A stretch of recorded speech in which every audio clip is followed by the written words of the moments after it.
하나님께서 우리에게 주시는 말씀 출애굽기 9장 8절부터 12절입니다. 출애굽기 9장 8절부터 12절 말씀 제목은 고통을 돌려주시는 하나님입니다. 고통을 돌려주시는 하나님. 어떤 이들은 자신이 가한 고통을 가볍게 여깁니다. 말 한마디, 결정 하나, 권력의 사용, 무관심과 방치로 타인의 삶이 무너져도 어쩔 수 없었다고 합리화합니다. 그러면서 고통이 없었던 것처럼 애써 무시하죠. 우리는 오늘날 그것을 TV를 통해서도 보고 있습니다. 그렇게 고통은 사라졌다고 생각해 버립니다. 하지만 자신이 주는 고통이 때가 되면 다시 자신에게 돌아간다는 걸 알지 못하지요. 언론 보도를 통해 이란에서 독재자가 자기 나라 국민에게 행한 엄청난 악을 듣고 보았습니다. 그 정치 지도자들은 나만 고통을 당하지 않고 그런 게 나에게만 해당되지 않는다면 괜찮다라고 생각하는 것 같습니다. 그래서 국민이 고통을 당하든 말든지 총 맞아 죽든지 말든지 상관하지 않죠. 수천 명, 수만 명이 죽든지 말든지 그런 일은 나에게는 해당되지 않을 것으로 생각하기 때문입니다. 그래서 국민이 겪는 고통이 없는 것처럼 말하고 행동을 합니다. 하지만 그들이 사람들에게 행한 고통은 사라지지 않을 뿐만 아니라 방향을 바꾸어 자신들에게 돌아옵니다. 모르드게가 유대인들에게, 그 유다인들에게 행한 하만의 악이 결국 그 자신에게 돌아갔죠. 우리 이처럼 고통이 방향을 바꾸어 돌아가는 걸 보는 경우가 많습니다. 누군가에게 가해진 고통은 잠잠해진 듯 보이다가 시간이 지나면 다른 자리에서 가한 자에게 돌아가기 때문입니다. 그래서 권력에 있는 자들, 나라가 강해서 내가 마음대로 할 수 있다는 자들은 겸손해야 됩니다. 결국 자기에게 돌아갈 것이기 때문입니다. 오늘 본문에는 하나님께서 애굽에 내리신 6번째 재앙, 종기제, 독종재앙이 나옵니다. 하나님은 모세에게 이스라엘 백성의 고통의 상징인 풀무의 재를 하늘에 날리게 하시죠. 그러자 이 재들이 독한 종기, 독종이 되어가지고 애굽 사람과 가축에게 내립니다. 애굽이 이스라엘에게 준 고통은 이스라엘의 몸과 삶에 머물러 있었죠. 그러다가 하나님께서 이스라엘의 고통을 생각하시고 재앙을 애굽에 내리시니 바로와 그 신하들, 애굽인들에게 이스라엘의 고통이 돌아갔습니다. 하나님께서 이스라엘이 겪은 고통을 애굽에 돌리실 것입니다. 이 시간 고통을 돌려주시는 하나님으로 말씀을 생각해 봅니다. 하나님은 하나님의 사람들이 겪은 고통을 기억하십니다. 세상은 나만 고통이 없으면 그만이고 고통은 사라졌다라고 생각하죠. 그러나 하나님은 당신의 자녀나 백성들이 경험한 고통을 기억하십니다. 그리고 가해자들에게 돌려주시죠. 하나님의 이러한 놀라운 넌센스적 은혜를 생각하며 감사하는 은혜가 함께하길 바랍니다. 오늘 본문은 재앙의 흐름 속에서 중요한 전환점입니다. 이전의 재앙들은 하나님께서 애굽의 환경과 소유를 치셨죠. 그렇지만 이제는 애굽인들의 몸 자체를 치십니다. 9절입니다. 그 재가 애굽 온 땅에 티끌이 되어 애굽 온 땅에 사람과 짐승에게 붙어서 독종이 발하리라. 이스라엘은 오랫동안 바로와 애굽인들로 인해 큰 고통을 당하고 있었습니다. 그러다 하나님께서 모세를 보내셔서 이런 고통에서 해방시키셔서 하나님을 예배드릴 수 있도록 하라고 애굽에 요구하셨습니다. 6번째 재앙의 시작은 분명하죠. 애굽의 고통의 시작점은 인간의 분노나 복수가 아닙니다. 하나님의 명령이죠. 이스라엘만 경험했던 그 고통을 이제 애굽인들도 경험할 차례가 오고 있습니다. 하나님은 백성들, 하나님의 사람들의 고통을 그냥 지나치지 않으십니다. 여기에 하나님의 백성들이 희망이 있습니다. 자, 이렇게 그 가한 자 애굽 바로와 백성들에게 서서히 돌리시죠. 그 강도도 점차 세워지고 있습니다. 하나님이 재앙의 재료로 사용하신 풀무의 재는 이스라엘 노동과 억압의 상징입니다. 10절 말씀을 보겠습니다.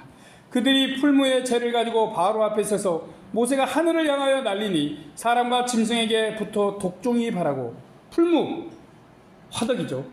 이것은 애굽의 일상적 산업시설입니다. 동시에 히브리 노예가 강제 노동하던 자리예요. 그들이 벽돌을 굽던 고통의 현장입니다. 그들은 벽돌을 만들며 땀과 피를 흘렸습니다. 이스라엘의 아픔과 고통과 억울함이 응축된 고통의 그 장소가 바로 이 풀무 화덕인 것이죠. 그렇게 이스라엘 억압의 상징이자 이스라엘의 땀과 눈물이 배어있던 풀무의 재가 애굽을 치는 수단이 됩니다. 하나님께서 이스라엘의 고통을 결코 간과하지 않으셨음을 보여주죠. 이스라엘에 가해진 아픔과 고통을 모두 알고 계셨던 것입니다. 때가 되면 바로와 애굽 백성에게 돌려주시죠. 하나님의 백성에게 행해진 고통은 숨겨지지 않고 은폐되지 않습니다. 하나님께서 보신 대로 들으신 대로 모두 애굽에 돌아갑니다. 애굽에 내리는 고통은 우연이나 자연현상이 아닌 것이죠. 그들의 악과 죄에 대한 책임을 물으시는 것입니다. 제가 하늘로 올라간 건 종기치 아니 인간적 보복이 아니라 뭐예요? 하나님께 상달된 고통의 응답이라는 것이죠. 하늘로 올라간 죄는 다시 땅에 내려왔습니다. 그러나 더는 죄가 아닙니다. 그 죄는 하늘에서 종기라는 독한 질병이 되어 애굽 온 땅과 사람들의 몸에 돌아왔습니다. 그들이 하늘 곧 하나님을 두려워하지 않고 땅에서 자행한 폭력 때문이죠. 그래서 하나님은 그들의 악을 다시 그들에게 고통으로 돌리시는 것입니다. 종기는 당시 그냥 피부질환이 아닙니다. 고대 애굽에서는 부정과 수치를 의미했습니다. 애굽인들은 바로를 포함해 모두 다 수치에 놓인 것입니다. 그들이 겪는 고통과 수치는 애굽 전체를 관통합니다. 사람들과 짐승들 모두에게 독한 종기가 생겨난 것입니다. 들짐승까지. 애굽에서 이전까지 고통은 오직 히브리 노예의 몸에만 집중되어 있었습니다. 그렇지만 이제는 애굽 전반으로 고통이 확산되고 있습니다. 고통을 만들어냈던 애굽은 그들이 만든 고통을 돌려받고 있습니다. 하나님께서 고통의 흐름을 바꾸셨기 때문이죠.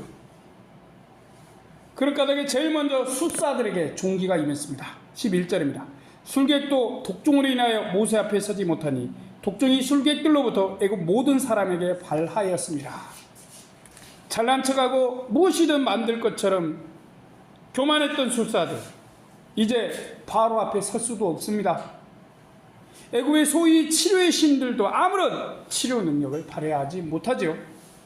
온 나라에 수치와 고통과 질병이 가득 찹니다. 그래도 애굽의 의사들, 종교 지도자들 아무것도 하지 못합니다. 애굽의 치료체계, 종교가 하나님의 심판으로 와르르 무너지고 있습니다. 그들은 하나님이 주신 이 고통이 어떤 것인지 설명할 수도 없습니다. 감당할 수도 없고 막을 수도 없어요. 다만 자신들의 몸에 부인할 수 없는 하나님의 징계이자 심판의 증거로 나타날 뿐입니다. 이제 하나님이 돌려주신 고통 앞에서 거짓 신과 거짓 권위는 침묵할 수밖에 없습니다. 전에 이스라엘이 신음하며 고통하던 걸 그들이 돌려받고 있습니다. 그럼에도 바로의 마음은 참 완강하죠. 12절입니다. 그러나 여호와께서 바로의 마음을 강팍케 하셨으므로 그들을 듣지 아니하였으니 여호와께서 모세에게 말씀하신 것 같더라. 하나님이 애굽의 고통을 허락하신 건 망하라고 주신 게 아닙니다. 이스라엘의 강한 고통과 하나님께 불순종한 걸 회개하라고 주신 것입니다. 하지만 고통을 당해도 회개하지 않는 인간의 모습이 바로 바로입니다. 하나님이 이런 완악함을 그대로 두십니다. 강팍함 그대로 내버려 두시죠. 바로는 자신과 애굽의 고통을 더욱 더하고 맙니다. 자신들이 강한 고통이 자신들에게 돌아왔음에도 여전히 돌이키지 않아요. 완전히. 고통은 자동적으로 해결을 만들어내지 않습니다. 그것이 진실을 드러내지만 태도를 강제하지는 않아요. 하나님은 그런 분이 아니십니다. 하나님께서도 강압하지 않으시고 회개하길 바라시는 것이죠. 이스라엘은 하나님이 자신들의 고통을 잊었다고 생각했습니다. 하지만 어때요? 하나님은 이스라엘의 고통을 기억하고 방치하지 않고 가한 자에게 돌려주셨습니다. 오늘 본문은 우리에게 매우 불편합니다. 하지만 중요한 질문을 하고 있어요. 우리는 피해자인가요? 가해자인가요? 누가 되고 싶습니까? 당연히 피해자도 가해자도 되고 싶지 않습니다. 하지만 작은 힘이라도 있고 우리의 욕심을 따르다 보면 누군가에게 우리는 작은 고통이라도 줄 수 있습니다. 그런 상황이라면 우리는 본의 아니게 가해자의 입장에 서게 되죠. 이것은 우리가 옳지 않는 일입니다. 그래야겠죠. 도리어 우리는 자주 피해자의 자리에 서서 자신을 바라볼 것입니다. 안타깝게도 하나님 앞에서 우리는 누군가에게 고통을 가한 자일 수도 있습니다. 하나님이 하신 일을 보면 이스라엘의 고통은 기록되지 않은 채 사라지지 않았습니다. 애국의 폭력은 성공으로 굳어지지 않습니다. 바로는 자신들이 강자고 우리는 고통만 주는 자라 생각했지요. 그때 하나님은 그 고통의 방향을 바꾸셨습니다. 이스라엘은 피해자이고 애굽은 가해자라는 건 영원히 바뀌지 않을 것 같았어요. 하지만 어때요? 하나님이 개입하시니까 이스라엘의 고통이 바로와 애굽에게 정확히 돌아갔습니다. 이 진리는 우리의 삶을 깊이 비추어 줍니다. 의도하지 않지만 누군가에게 작은 고통이라도 안겨줄 수 있습니다. 말과 침묵, 무관심과 권력으로 우리는 어쩔 수 없었다고 말하겠지요. 하지만 하나님께서 그 고통을 기억하실 수 있음도 생각하십시오. 이 생각을 하면 두려움보다 안타까움이 앞섭니다. 하나님을 믿고 사랑하며 살려고 했는데 가해자 이치에 설 수 있다는 건 생각하기도 싫습니다. 하지만 우리는 죄인이고 사람인지라 그럴 수도 있습니다. 그래서 우리 자신을 자주 돌아보십시오. 한 중소기업에서 오랫동안 고난을 진 상사가 있었습니다. 그는 성과를 이유로 직원들을 몰아붙였고 야근과 폭언을 당연히 여겼죠. 사회가 원래 그래 라고 말하며 자신이 강한 고통의 책임을 회피했습니다. 그러나 몇 해 뒤에 그는 건강을 잃고 혼자가 되었죠. 더 이상 갑질도 할 수 없었습니다. 그를 도울 사람도 거의 없었습니다. 그가 강한 고통이 그를 떠나지 않고 그에게 돌아온 것입니다. 그때 그는 사람들을 너무 몰아붙였어요 라고 뒤늦게 반성했지만 때는 늦었습니다. 본문에서 하나님은 우리에게 무서운 분보다는 정의로운 분입니다. 그분은 우리의 고통을 기억하십니다. 눈물과 억울함, 마르지 못한 신음까지도 놓치지 않으십니다. 그래서 더욱 이 말씀은 우리에게 하나님께서 주시는 위로이기도 합니다. 고통을 가하는 자는 그 고통에서 자유롭지 못하지요. 하나님은 우리 믿음의 사람들이 경험한 고통과 피해를 기억하십니다. 그리고 그것을 하나님의 때에 가한 자에게 돌려주십니다. 물론 하나님은 복수를 즐겨하는 분이 아니십니다. 그러나 정의를 위해하지도 않으십니다. 고통을 가한 자에게 그 고통이 돌아가게 하심으로 세상이 무질서로 무너지지 않게 하십니다. 물론 이 고통은 이유 없는 고통입니다. 죄 지은 자는 그 죄의 삭을 받아야겠죠. 하지만 죄를 짓지도 않았음에도 고통을 당한다? 그것은 오늘 말씀의 고통인 것입니다. 하나님은 사회 질서와 정의를 회복하는 분이십니다. 이래서 고통은 피해자에게 머무르지 않습니다. 결국 하나님의 섭리 아래 어떻게 되죠? 가해자에게 돌아가는 것입니다. 여기에 소망과 희망과 믿음을 둘 수 있습니다. 그런 면에서 우리는 고통을 만들어내는 자로 살 것입니까? 고통을 멈추는 자로 살 것입니까? 갈림길에 서 있습니다. 우리는 고통을 주는 자나 고통을 만드는 자가 되지 맙시다. 혹 고통을 받을지언정 그러지 맙시다. 물론 그런 고통이 우리에게 없기를 바랍니다. 또한 우리가 고통과 힘듦을 당한다면 하나님이 갚아주실 것을 믿습니다. 그러기에 고통이 온 때는 하나님께 도와주시고 갚아주시라 구하십시오. 또한 고통을 당하는 자들을 긍휼히 여기십시오. 그리고 그들을 위해 기도하십시오. 하나님은 고통을 가하는 자를 죄 없다 방치하지 않고 그가 행한 대로 돌려주십니다. 그래서 우리에게 가장 안전한 자리는 권력의 높은 자리가 아닙니다. 하나님의 정의 안에 서는 자리죠.